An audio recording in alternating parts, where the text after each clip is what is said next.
Week 4. You should have gotten a couple sheets of paper. We'll get to those a little bit later. Tonight, I called this the settings plural of the New Testament. I borrowed that from a chapter I've been reading. I thought that was interesting. So what tonight's going to do is take last week, which was the intertestamental period, and that's kind of the historical background leading into the New Testament. Tonight, we're going to talk about actually what's going on concurrently with the time of the New Testament. And part of that you see from your, from your timeline is looking at where the events, a lot of them historically anyway, fit into the New Testament. So why, here's what I thought. I'm like, I didn't answer this question. Why do we call it the New Testament? That's what we refer to it as. Old and New Testaments, we call these two parts of our English Bible. We spent a lot of time in our previous class talking about the Hebrew Bible rather than the Old Testament, with the emphasis on coming out of the Jewish faith. But what is it? Why is it called the New Testament? Well, it's actually from Latin, which shouldn't surprise us. Novum Testamentum, there you go. And it was first written by Tertullian, one of the early church fathers, about 200 AD. This is one of the first times, maybe the first time, what we call the New Testament, those books that make up the New Testament, were ever referred to in that way. You can see it's from his work, Apologetic, an Answer to the Jews. So New Testament, that's where we get our word. And that's not surprising, by the way, because when we look at the Hebrew Bible, a lot of the names for, at least in our Old Testament, come not from the Hebrew, but from Greek or Latin later, different translations and use in the early church. So that's why we're calling this the New Testament. Now, this word testament, probably in our culture, we think last will and testament. But the word in Latin, testamentum, is the Latin translation of a Hebrew concept that was carried over a little bit into Greek, but primarily a Hebrew concept, and the concept is covenant. So you may have sometimes heard the Old Testament talk about the Old Covenant versus the New Covenant. And so we want to spend a few minutes talking about that. One of the negatives, if I can say that, about calling the Old Testament like the Old Covenant, is there's more than one. There are several, depending on how you want to enumerate them or divide them up. There is a series of covenants that show up in the Hebrew Bible that form the basis of God's interacting with his people. Now, covenant itself is an interesting idea. A modern covenant that best helps us understand that would be marriage. We often say marriage as a contract, as a legally binding sort of idea between two individuals. And yes, there are legal elements to marriage, certain laws that apply and things that go with it. But covenant is a deeper sense than raw legal rights and responsibilities. Covenant has to do with the interpersonal relationship, which is why I think understanding marriage from a biblical perspective, covenant is a really good word to help us do that. It's how two people relate to one another and the rights and responsibilities they take on themselves. And so God in the Old Testament or the Hebrew Bible enters into a series of agreements with his people. Some people start with the Garden of Eden and say there's a Edenic covenant that happened there, to be fruitful and multiply and fill the earth, that God's desire for humanity after creating them was that. And then after sin enters the world, there's the Adamic covenant. A lot of these covenants are named for people or places, that has to do with the curse of the fall in Genesis chapter 3. I'm going to skip forward about 3 more chapters to good old Noah. Oops. There we go. The Noahic covenant, which is in Genesis 8. Noah, we know, is the flood and the destruction that comes from that. And the covenant God makes with Noah has a sign to it. You may remember the rainbow is given as a sign that God would never destroy the earth again by flooding. And so God makes promises to, in this case, Noah and his family that apply throughout history, and has a sign that it that what he has promised he will keep. I was going to turn over there real quick. So anyway, I won't read all that because that's a lot. So Noah is kind of an example of that. Something happens, there's a tragedy. God comes to Noah and says, going forward, we're going to react in this way. Yes, it doesn't mean that Noah has to always be good or God's going to destroy him, but it does mean that God determines not to do that. Now, one that maybe we're more familiar with comes a little bit later, about 5 or 6 or 7 chapters later, the covenant he makes with Abraham. And this is foundational. This is a remarkable thing. In fact, this illustrates what happens in this covenant. Genesis 15 illustrates the language we traditionally use about covenants, because in the Hebrew Bible, in the Old Testament, in ancient Near Eastern culture, you didn't make a covenant. The language is you cut a covenant. And so if you were to read what happens in Genesis 15, you would see the traditional ways that a covenant was made in that culture. Right? We may have gone over it when we went over Genesis a long time ago.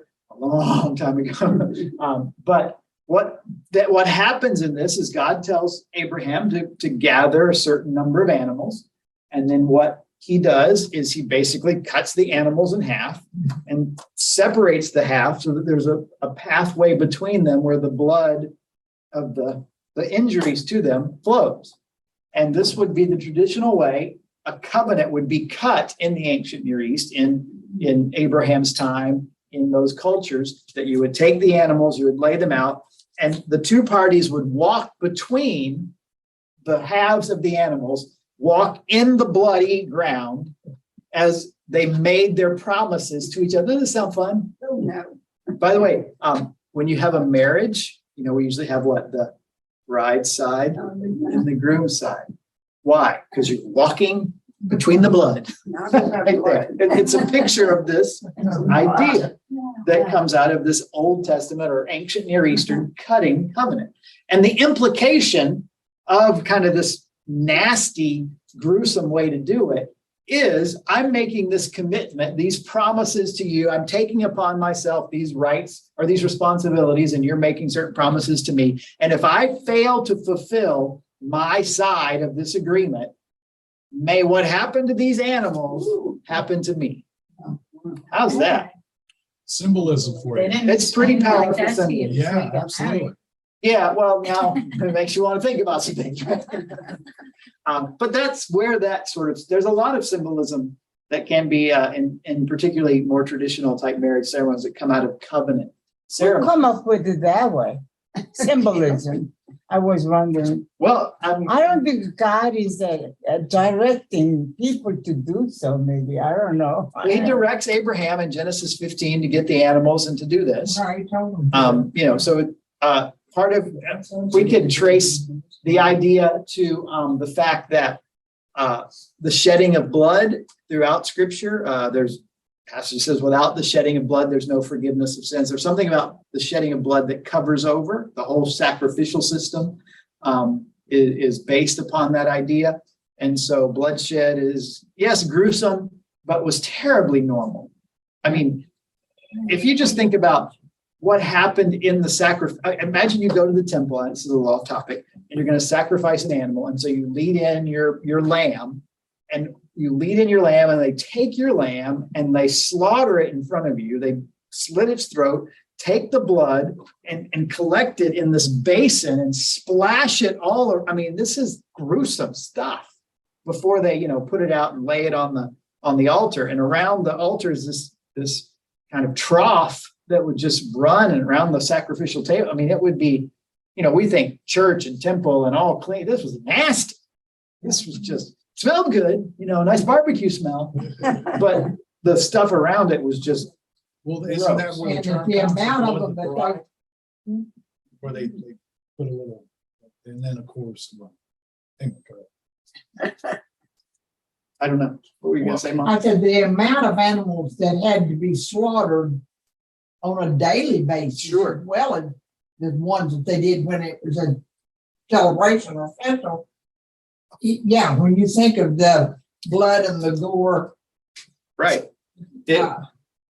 And then you add to that the high holy days. So Yeah, that's what I said, you know, Harold, because a sometimes, million people come for Passover week, and how many families are bringing their Passover lamb to be slaughtered, and how much is going into that? It's going to be yeah, just a mess, yeah. literally. But this whole the idea of bloodshed is central to cutting a covenant. And so Abrahamic covenant, we don't see that as much at all in the Noah covenant. Abraham's covenant, we see it very clearly. The instructions are given. But the best part in my mind about this covenant that really informs any view of covenant in the future, and will play toward Jesus and the new covenant in him, is that Abraham's told what to do. He lays out the animals, and now it's time for the covenant ceremony when they will pass between the sides of the animal. The scripture says Abraham falls into a deep sleep, and Abraham never walks between the pieces. God appears as a blazing pot of fire, and only God goes between the pieces. Why is that significant? He makes a covenant.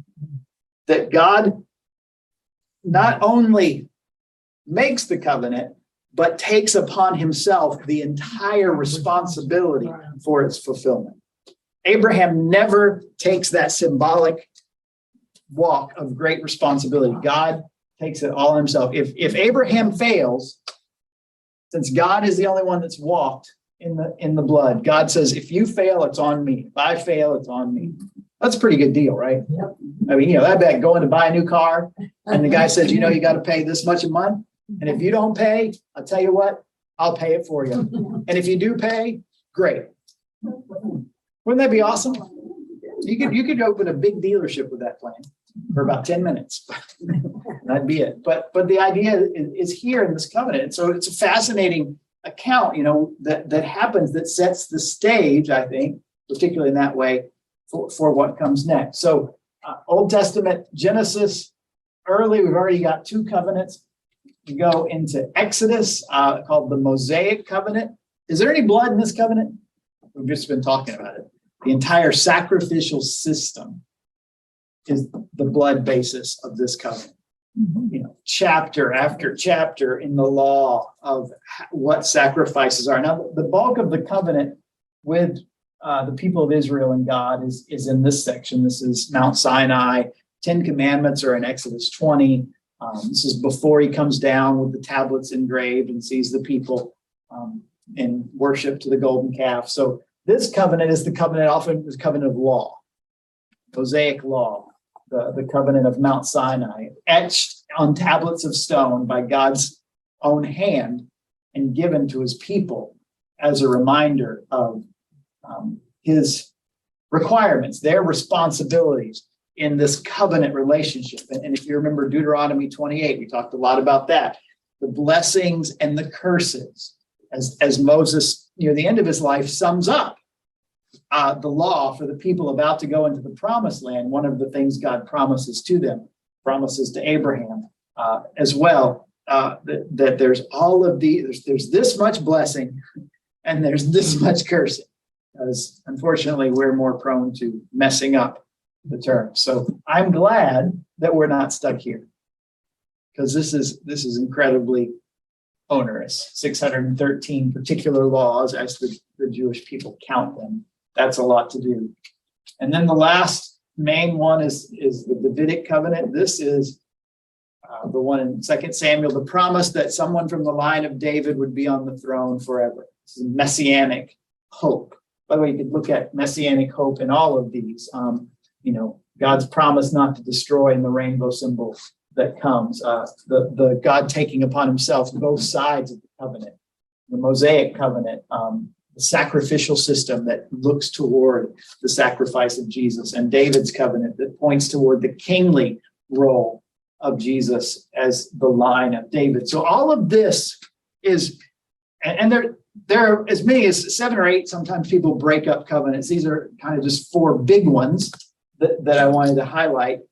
These are the stepping stones toward the New Testament. And then when we get to the New Testament, Jesus says something like this. In the same way, after supper, he took the cup, saying, "This cup is the new covenant in my blood. which is poured out for you. Recognize this as the Last Supper. Still use these words usually every time we do it together as a church family. That'll be this Sunday, I believe, first Sunday of the month. Jesus uses this idea, new covenant. By the way, Jesus doesn't come up with this idea. There are promises of a new covenant in the Old Testament. One of the things that's said is the Old Covenant is written on tablets of stone, but the New Covenant is going to be written on the heart. So from an external, we might say, law to an internal relationship with God through the Holy Spirit. So the New Covenant becomes, and this, interestingly enough, Jesus says this in the midst of a Passover Seder, which was a symbol of the Old Covenant, part of the Mosaic covenant of what they were supposed to do. You know, that was preceding the giving of the law, and they were told to keep that ordinance year after year to remember. And in the midst of that, Jesus says, this thing that you've been doing really has a greater purpose, and it's pointing to me. So what one reason we call it the New Testament, or is not because it's, you know, just another statement about who God is and particularly about Jesus, but because there's a new covenant being formed between God, the creator and the author and the ruler of all, and we, his people, through, as always, most of these covenants end up through blood and sacrifice. And again, if we want to equate this to Abraham, this is God taking upon himself ultimately both halves of the covenant, all of the responsibility, and leaving none for us. All we have to do is believe, and it's credited to our account as righteousness. So why do we have a New Testament? Because it's telling us something is changing. There's something new happening in the way we relate to God. We know that didn't always sit well with the people who had all of these old covenants with them. But nonetheless, this is the background. So why do we call it the New Testament? What's the setting for the New Testament? It's this whole theology of covenant relationship with God that Jesus comes to say, we're going to do this a new way. We're going to do it differently. I'm the fulfillment of all of those covenants. And here's a new way that we're able to relate to God. Any comments, questions before we move forward from there? I'm kind of I cannot, new covenant, those wording, and these four different way. New Testament, I'm not able to So testament, connect together. so testament is the Latin way of saying covenant. So testament means covenant. They're the same word. Okay, It's just the Latin way. yeah, So okay. the idea is we come out of Yeah, the people of God in this variety of covenants, this stair step of covenants, and leading to the final covenant that's new and different in character and quality from all of them. Is that what you're confused about, or something else? Okay, she says. I clarified nothing. that's okay. Okay, Yes. very good. All right. Galatians 4:4 is next. I think this is an interesting verse. This is the King James Version. But when the fullness of time was come, God sent forth his son, made of a woman, made under the law, to redeem them that were under the law, that we might receive the adoption of sons. That first phrase, when the fullness of time was come. Why was Jesus born? Why did Jesus come when he came? Because it was the fullness of time. A couple of other translations.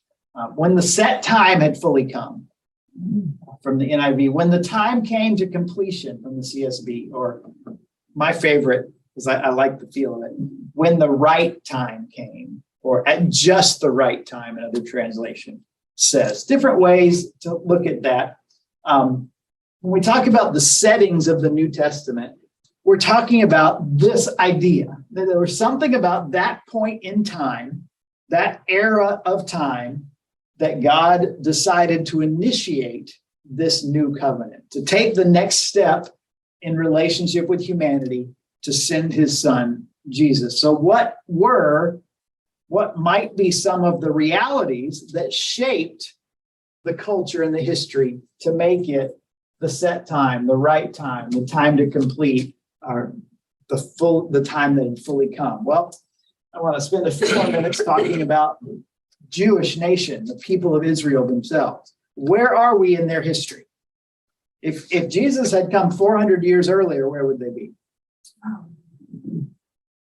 They're still out in captivity, right? The temple has been destroyed. Babylon has come in and carried them off. That's not a good time.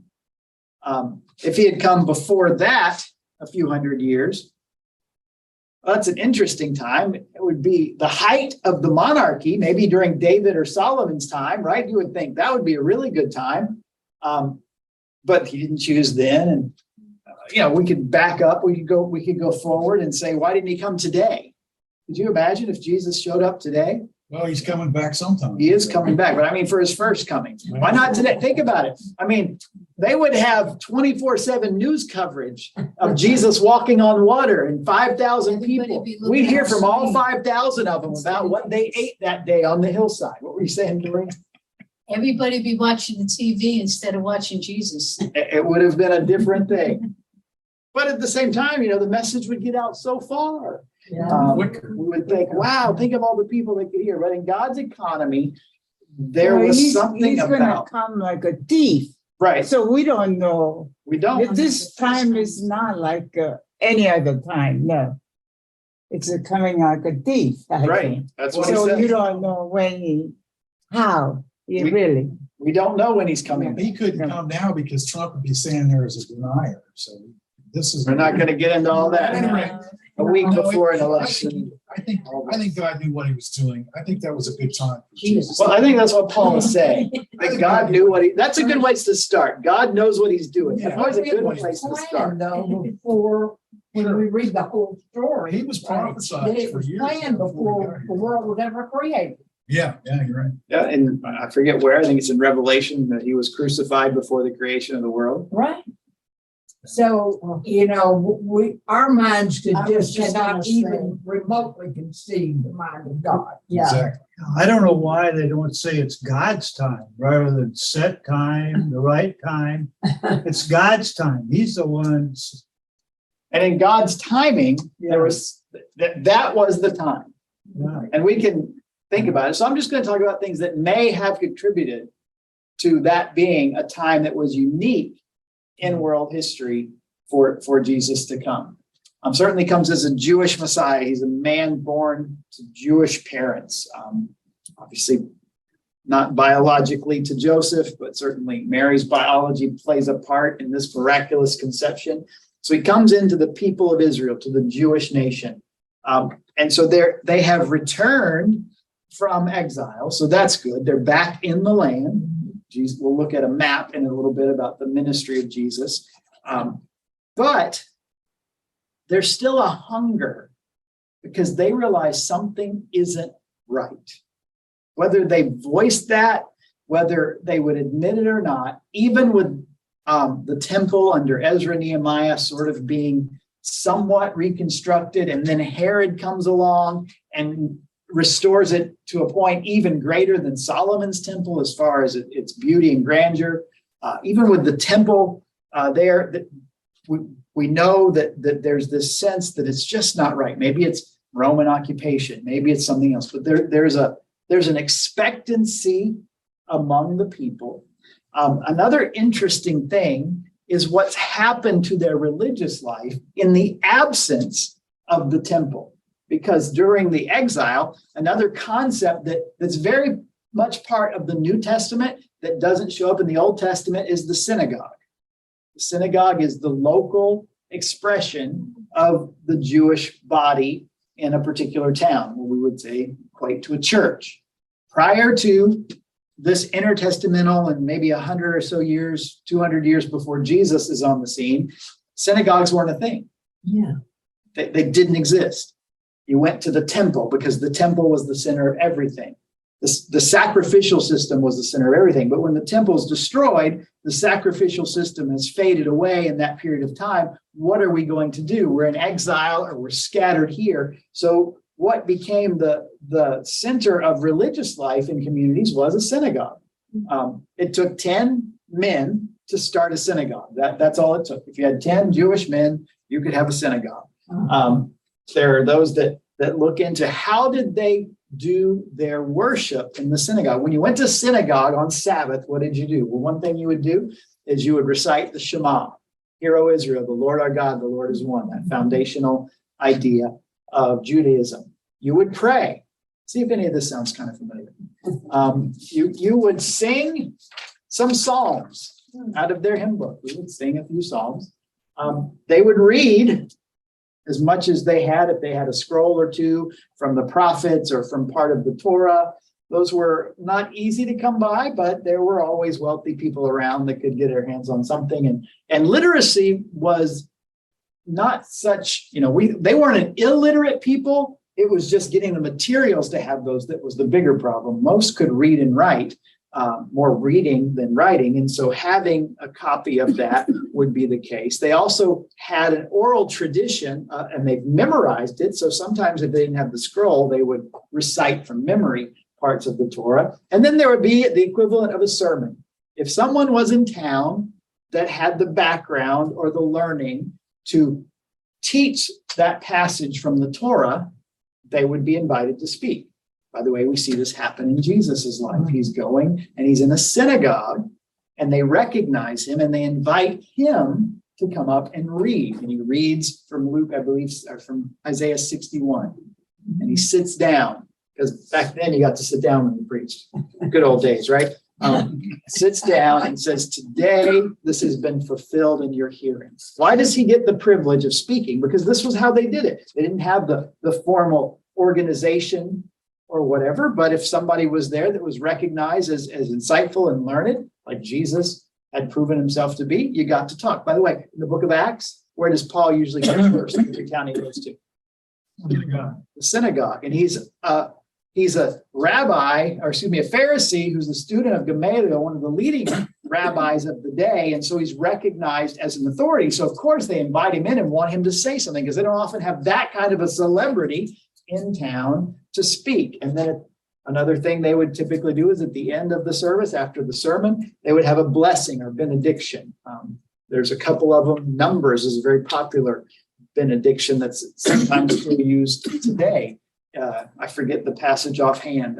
I can't remember it for the life of me to quote it, but may the Lord bless you and keep you, and may make his face shine upon you and give you peace, something to that effect. There are blessings throughout the Hebrew Bible, and so they would have a blessing.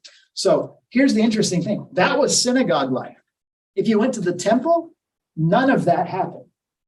The temple wasn't a worship center. It wasn't an auditorium. It wasn't a place to gather around. If you went to the temple, you went to make a sacrifice. You might go to the outer courts, the large footprint of the temple, and mingle with the people there. There may be that's why the vendors were there, because if you needed a sacrifice, hey, we've got a deal for you. Jesus didn't like that. We'll get to that eventually. But what was happening, you may mingle with people when Peter or James and John or whoever goes to the synagogue in the book of Acts. They're not going because it's the worship service. They're going because people are there to sacrifice, and that's an opportunity for them to tell them about Jesus, the ultimate sacrifice. So what we know of as church life doesn't come out of the temple. It comes out of the things that started in the little bit later in the intertestamental period in these synagogues. That's our basis for temple worship. Wasn't anything like that. High holy days, that's when everybody went, right? The festivals, they got together, 3 pilgrim festivals a year: Passover, Pentecost, and Tabernacles. Everybody want to go to Jerusalem. Passover and Pentecost are about 7 weeks apart in the spring. Tabernacles in the fall. So 3 times a year you would go. They'd have maybe 1 million or 2 million people in Jerusalem. It was a big, happy time. And there's all this structure around those particular feasts. You read in the Old Testament, you can read in the law, this is how you're supposed to observe Passover or Tabernacles or Pentecost. There's rules about those. And so they would go there and do that. But it wasn't get together. We have Christmas coming up, we'll have Christmas Eve service, right? We'll get together, we'll sing songs, we'll talk. That's not what they did when they went to Pentecost or Passover. They went to there to sacrifice their animal, and then they went back to their houses and had their meal where they rehearsed the events of the deliverance from Egypt. And so things shifted from a central communal idea, national identity in the temple, to these local expressions of Jewish worship. That's pretty important. It's important for how the New Testament unfolds. It's important for what happens in the early church after the death of Jesus. That becomes the basis for the spread of the gospel. If you had to go to the temple to get everything, that would be a problem. But since you have all of these outposts of people that are trying to worship God together, and they're looking for experts to come and explain to them, an apostle, a good Jewish boy from Jerusalem comes in. Oh, you must know. Please tell us. Let me tell you something you might not have heard before. Let me tell you about Jesus. That the culture around Judaism has changed from 500-600 BC to 1 AD when the New Testament comes. A second reality that comes along is the Greek language. We talked a little bit about this last week. Greek becomes the language of everybody. Everybody knows Greek. Who's in power? Rome. What do Romans speak? What? Greek. Latin is the official language. Like if the emperor does something, if something happens up at the top in the Senate, it's in Latin. But one of the emperors, Marcus Aurelius, his most famous document, his most famous treatise is written in Greek because that's what people knew. And it was interesting. Alexander the Great comes in, he conquers a large part of the world. The Romans come in after him, but the language of Greek is pretty much uniform everywhere. Now, we live in South Florida. We have a lot of Spanish culture. Did you know Cuban Spanish is different than European Spanish, is different than Caribbean Spanish over here in Puerto Rico? I mean, they could probably understand each other. From Mexican. But there's these dialects that come out. But Koine Greek, as it's called, it's like everybody speaks the same language. So you're telling me they spoke Greek all the way to Ireland? The Roman Empire, yes, across where the footprint. At this time. See, we don't get to Ireland in the New Testament. So we're dealing with the time frame of the New and the spread of the New Testament, Which encompasses only certain. which goes all the way into Europe, Which into don't go Rome. that far west. Goes into Egypt. They speak Greek Well, in that's Egypt. south The of library Greece. at Alexandria has the biggest collection of Greek But documents. Italy is west of Greece. So, Right, it goes to Italy. In Rome, they speak Greek. and then from Italy, further west is France and, okay. No, it's after the tip. And Spain. But we're talking about this kind of period of time around the growth of the church and the beginnings of the gospel of Jesus. Why it's just the right time. Or Zero AD set time. instead of 500. Okay. Right. So this language has spread everywhere. And it's not the language of the ruling empire, it's the language of the previous empire. But there is something unique about the ruling empire, Rome, because Rome is interesting. You probably know. They come in just 50 or 60 years before Christ and come into the Holy Land and kind of conquer and take over that transition between Alexander and his sons and his generals we talked about last time, transitions to Rome is in charge. And while the language isn't Latin in the language of the Romans, the culture that Rome brings in has to do with, or not the culture, but the reality that the Romans bring in is the Pax Romana, the peace of Rome, about 100 years, where all the conquest and fighting in this huge swath of territory is pretty much non-existent. And one of the ways they did that was by building this incredible network of roads so that their army could get where it needed to get in a hurry. The roads were notoriously straight and smooth. Some of them some bridges that the Roman still exist to this day from the Roman Empire, which is remarkable. All roads lead to Rome.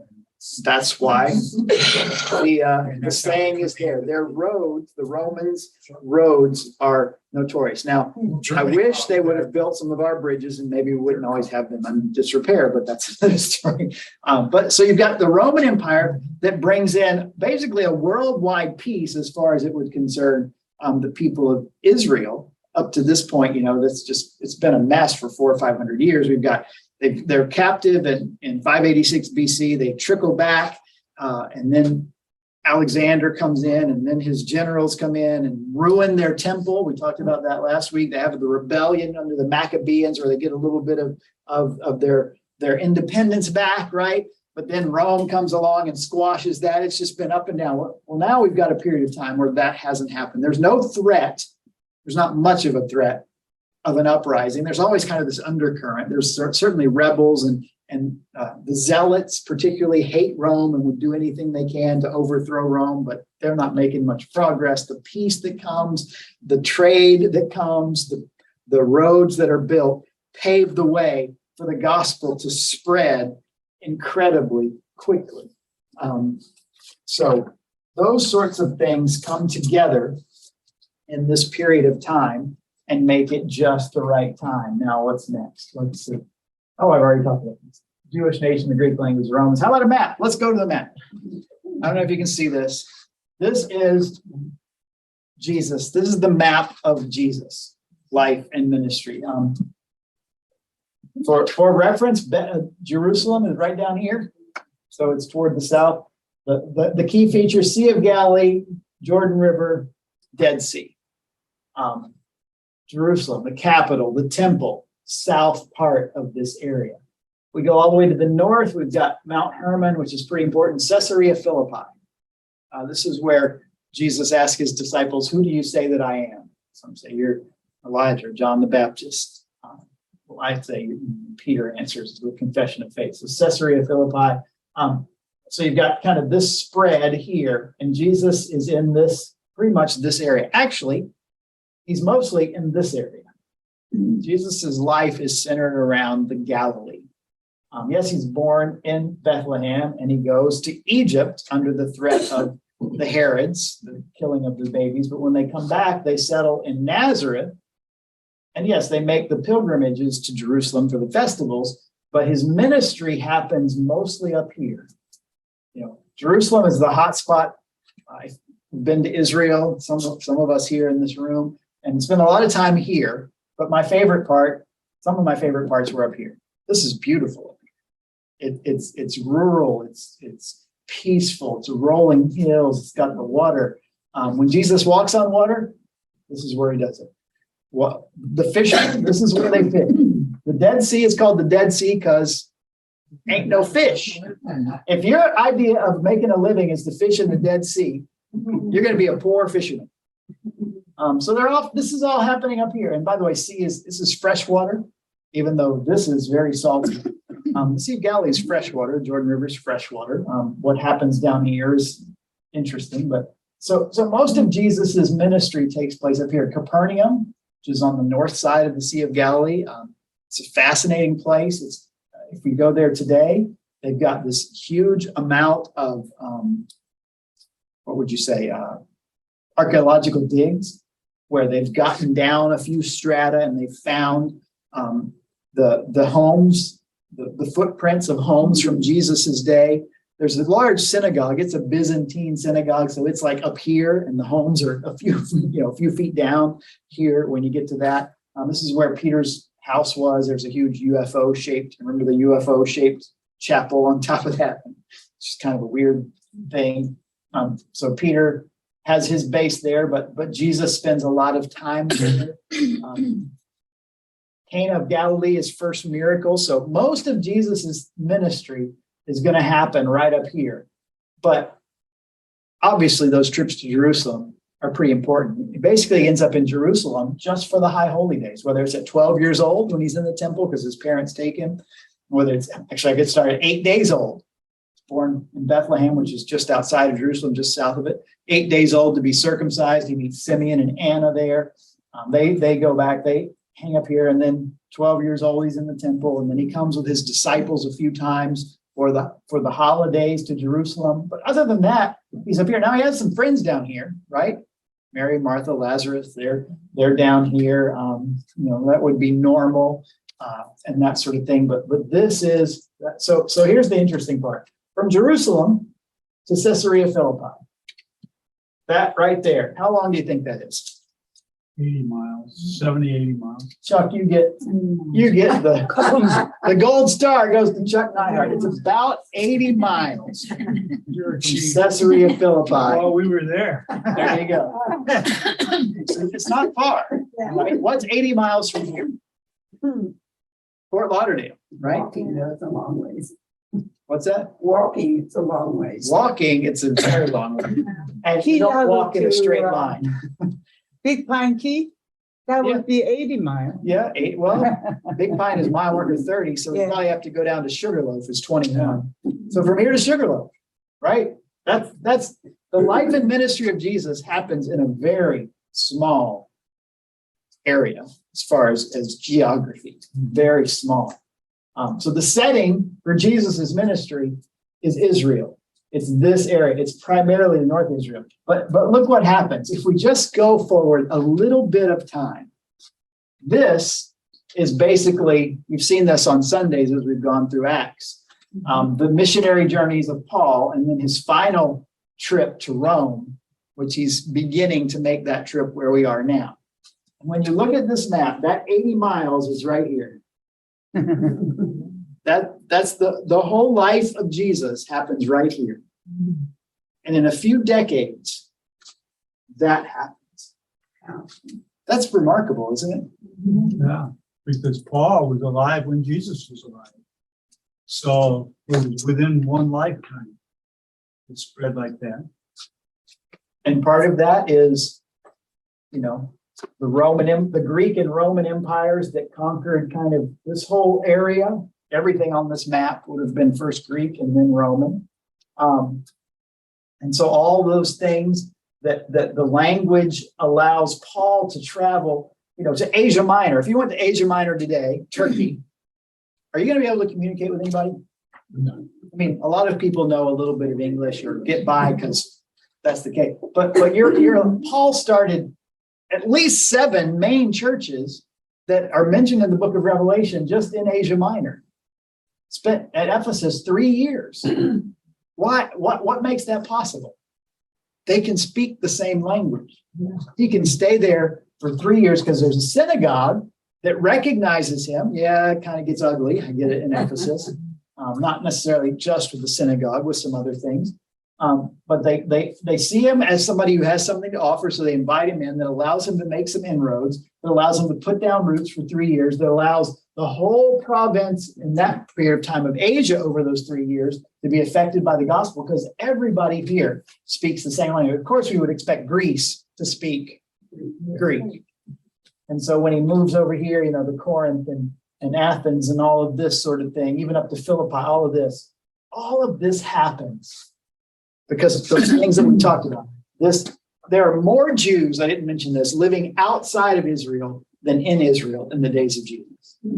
There are more Jews in Syria than there are in Israel. There are more Jews in Greeks and toward Rome than there are likely in Israel in the days of Jesus. It's crazy. But that sets the footprint so that this can just go. And we know that we've seen in Acts how we get here, and some of the disciples will go here, and we know anything here goes that way. It's where we end up. It's because of that. It's remarkable what happens. And all of this happens in a very interesting time frame. So if you have your timelines, if you're online, I hope you got those. I didn't put any of these on here because I couldn't make it work. I just decided to do it. Okay, so here's the caveat. I did the timeline. Like, this is me in Word looking up some things and putting it together. So it's not complete. I could have spent another 2 weeks.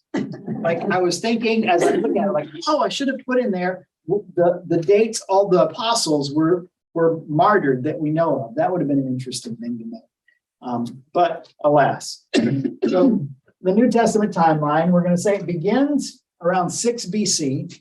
See at the beginning if you're looking at that. birth of John the Baptist, 5 or 6 BC. You're like, wait a minute. I thought AD, year of our Lord, like Jesus. You're telling me Jesus was born in BC, but how could Jesus be BC? Well, he is. I don't know. The reason we start with 6 or 5 BC for John the Baptist and Jesus is because the second thing on your timeline we know in history, and that's when Herod the Great dies. And we know Herod the Great's the one that orders the kids in Bethlehem under 2 years of age to be killed. So he's got to be around when Jesus is born. So we have a point there. So that's why we put about 5 or 6 BC, John the Baptist and Jesus. Mary is pregnant when she goes to visit her cousin Elizabeth, who was also pregnant. So, how many months in a pregnancy? 9 last time I checked. So, they're relatively close in age. And it goes, this is my bias, to 70 AD when the Romans destroyed the temple. So I'm going to tell you right up front, this is my bias. Not everybody agrees with me. There are those that, particularly if you get to that second sheet, the date the New Testament books are written, this is where there'll be a lot of disagreement with me. I believe, and by the way, we don't know. It's not like, we don't have the original Matthew's gospel or letters of Paul or book of Revelation. We talked about that a few weeks ago. And even if we did, it's not like, it was a letter that started, October 31st, 2022, or November 2nd, 2022. They just didn't do that. There's not a stamp received by the church at Colossae in this year. So we're guessing and we're trying to use clues about things. And this is why, this is my bias, that I believe the New Testament, all the books had been written by 70 AD, because nothing in the New Testament mentions the destruction of the temple. It's hinted at, maybe even Jesus prophesies about it when the last week of his life, when they're in there and the disciples say, wow, look at this magnificent temple. And Jesus says, I'm telling you, not a brick is going to be left on top of this before too long. So he mentions it. It's prophetically said in his ministry. And when you read like Revelation, there's a lot of prophecy in there about horrible stuff that happens, not that could be necessarily tacked to that's the destruction of the temple. And so we've got Paul, a Pharisee. This is a Jewish book. Even though it's a New Testament, we take it as a Christian book. It's Jewish in its roots. All of the authors are Jewish except Luke, who we think is a Gentile. All of them. And so none of them mention the most earth-shattering event of their lives.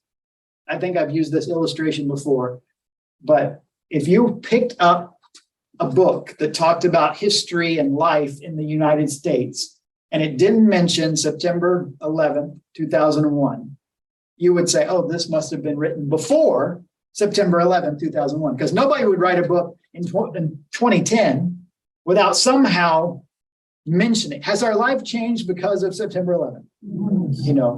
In so many ways, right? It'd be the same thing as if you picked up a book written in 2025 and it didn't mention COVID, because our lives were changed and disrupted tremendously by COVID. You couldn't ignore it. It's too big of an issue. And so this is again, my bias. Not everybody agrees with me, which is okay, because Just the way it goes. right. But this is my bias. So for instance, if you look at the second sheet, the books of the New Testament, there are some that say Revelation wasn't written until after 100 AD. Some the letters of Peter are pushed as late as 120, 130 AD. I don't think Peter lived that long. I'd have to double check, but I'm pretty sure he wasn't alive that long, which would mean all of those books were not by Peter, which is another problem. And 1st and 2nd and 3rd John pushed later. So this comes out of a particular train of thought that happened 40, 50, 60 years ago. The higher criticism, primarily driven by the German theological tradition that pushed things later. And there are still even, we might say, conservative evangelical scholars that think there's validity in later dates. I can't get around this. How do you ignore this? if you're Jewish and your world revolves around it. Yeah, it spread pretty quick, but this is life altering. The Romans destroying the temple there. So that's my Bible. Especially by these authors that wrote the Bible. Right. You know, even Paul, who pushed the They were- boundaries, They would have put it in there. you would think.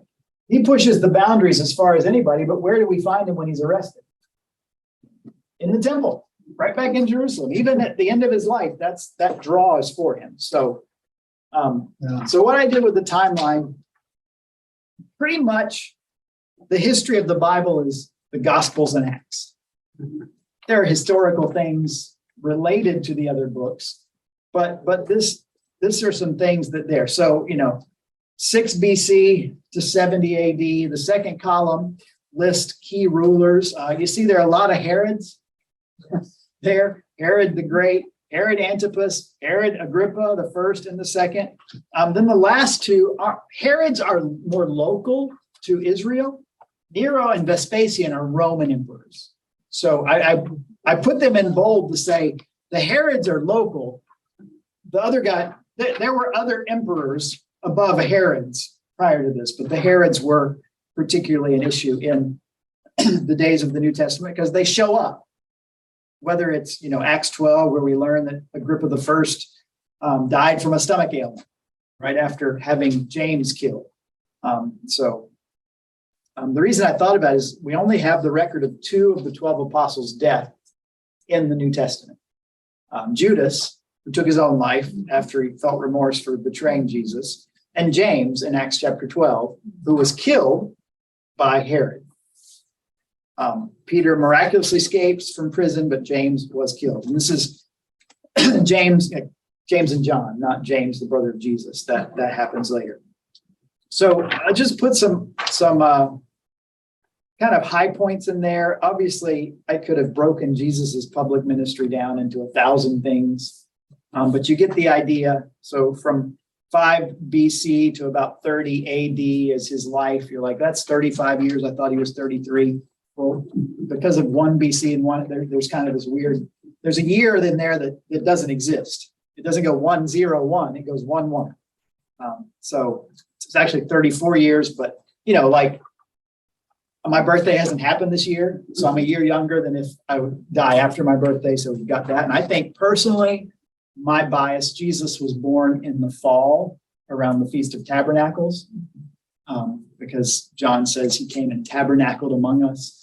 And we know he died in the spring around Passover. So it wouldn't have been his birthday yet. Just saying. I don't know that. That's just a theory. It's not mentioned anywhere. But that's what I got.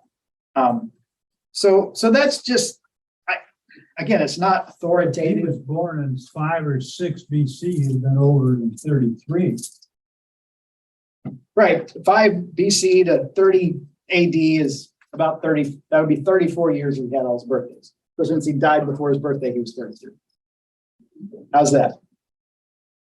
Because the counting of the years around 0 mess it up. But we don't, 33 years is an estimate based upon these kind of timelines. Between the Greeks and the Romans, you're going to have it. And there's no place that I know of in scripture that says Jesus was 33 years.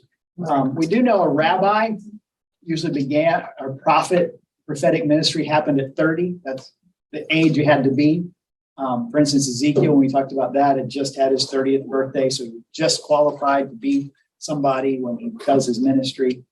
So the 33 years is an estimate, not a biblical exact. Mhm. And so most of these things on this, as you see, there's some ranges of dates. There's some uncertainty, like we know 4 BC, Herod Antipas. We know 64 AD, Herod the Great, who started rebuilding the temple. It was 64 when it finally was finished, even though he died a long time ago. Took that long to do all the stuff. We know about the fire in Rome that Nero blamed on the Christians. We know so we know some things as it relates to history. And so we use those, just like we did in the Old Testament dating, we use those to put the biblical stuff around them. And then to just briefly talk about this. I will give credit to John A.T. Robertson. This is his timeline. He wrote a book redating the New Testament. And so this, I just copied this right out of, typed it right out of his timeline. It's a very scholarly work. He was a very brilliant man, a pastor, not so much professor, though well-respected, I believe in England. And What's his name? John A.T. Robinson. How do you spell it?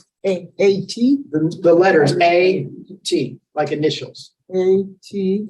Robinson, Robinson.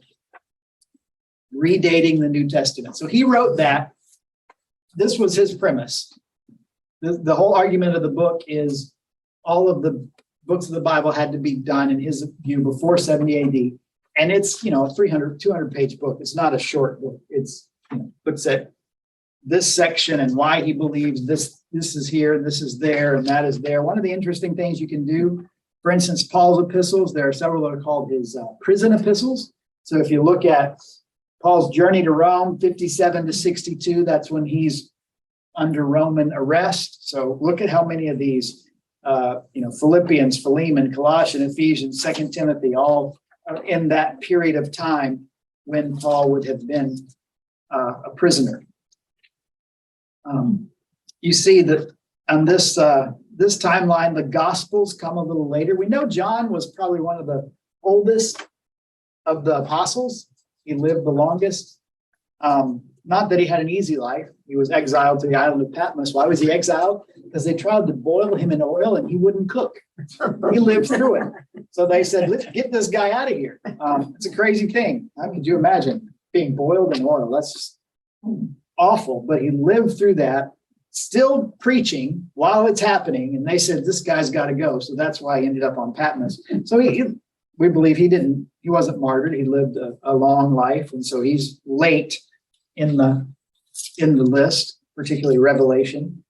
And the gospel writers, I think the reason for the range is that's a lot of work. For instance, Luke says, I set out to make an orderly account. So he did his research. It wasn't like, they just sat down one day and wrote it. We'll talk about next time the Gospels, particularly the synoptic Gospels versus John, and we'll go into some of the things around that. But here's the big question. When is next time? I'm so glad you asked. So here's what I know. Denise starts radiation next Wednesday. And her radiation appointments are in the evening. Oh, wow. We did that on purpose just because that way we'd have the day, I could come work and be here most of the day, deal with that stuff. And then we could go between 4:45 and 5 is her appointment times. Where's she So- go for her radiation? She has to go to Miami Cancer Institute Baptist Hospital. And so that's going to go through sometime in December, early December. So I know for sure next Wednesday is her first treatment, and I'm going to go with her. Absolutely. I know the week after that, she sees her oncologist for the first time in 3 months, and there's some tests they've gone over that she's going to go. So I'm going to go with her. So I know the next 2 Wednesdays, I'm definitely occupied. The Wednesday after that, she will also have radiation, but it's the day before Thanksgiving. So you may be occupied, possibly. And so that You usually don't have anything. We didn't. have we anything haven't like been that. doing stuff the day before Thanksgiving Right. as a rule. So it will be several weeks, and I don't know when. It may be in December, and depending on things unfolding. So I wanted to get through this. So we'll start Matthew. We'll start the Gospels. We'll start the content of the New Testament then. Okay. Whenever you come back. And I will let you know. So I'll send out every Wednesday a reminder, hey, no class tonight. Okay. Just to hopefully keep you in that loop. You won't think, uh-oh, what did I miss? And then when there is, I'll certainly make some sort of announcement. Hey, we're We'll be coming with back. you in spirit. Thank you. We appreciate it. May I? Yes, May I ask favor? sure. A few minutes, if you could. I'd like to know just a little bit about first page of map. Could you go back to first page of a map? This one? Yeah. Those are two named Decapolis. No, Decapolis. And then, yeah, next, bottom one, Perea. Perea. Yeah, could you quickly touch base a little bit about, yeah, I don't know much about. I like to a little bit know about. Okay, so Decapolis literally means 10 cities. And so there are 10 main cities on this side Right, of the Jordan River. I know. Uh-huh. So for instance, Bethany across the Jordan is mentioned particularly in the Gospels. So that's what Decapolis is. It's these 10 cities in this area. Perea, honestly, I don't have much background on that, other than that's where it is, because the map says so. I don't. Yeah, it's not much happening, but this day of countries is a kind of a, yeah, a lot of desert, I think, that area. But I don't know. I just curious. That's all. So I will say, like, these red lines Yeah. are major travel routes. Road. Yeah. So on this side of the Right. Jordan, this would be a major travel Right. route. And the way of the sea, we talked about that way. Right, earlier, right. is over here. And then you've got Okay. this little thank area you. that goes by Armageddon, Armageddon. I know. Yeah. Thank you. So I don't think I was much help, but I'll tell you what. Okay, because I just, yeah, since we've talked about so much that west side of it, yeah, Right. Jordan and Israel, small country, but rest of them, yeah, just historically, yeah, because sometimes I watch movies, something Sure. that pops up those. So it makes me curious to a little bit know. Yeah. Makes sense. All right. All right. We're gonna call it a night. Yeah. Are you ready to go? You were halfway out the door, Doreen. Was Thank something I you. said? Well, the two pieces of chicken she's got stuffed in her bag. Gotta go. All right, so that's it. Thanks, everybody. We're dismissed. We'll see you, well, on Sunday, I hope, or, Yeah. and then Yeah. we'll get back to this in a few weeks.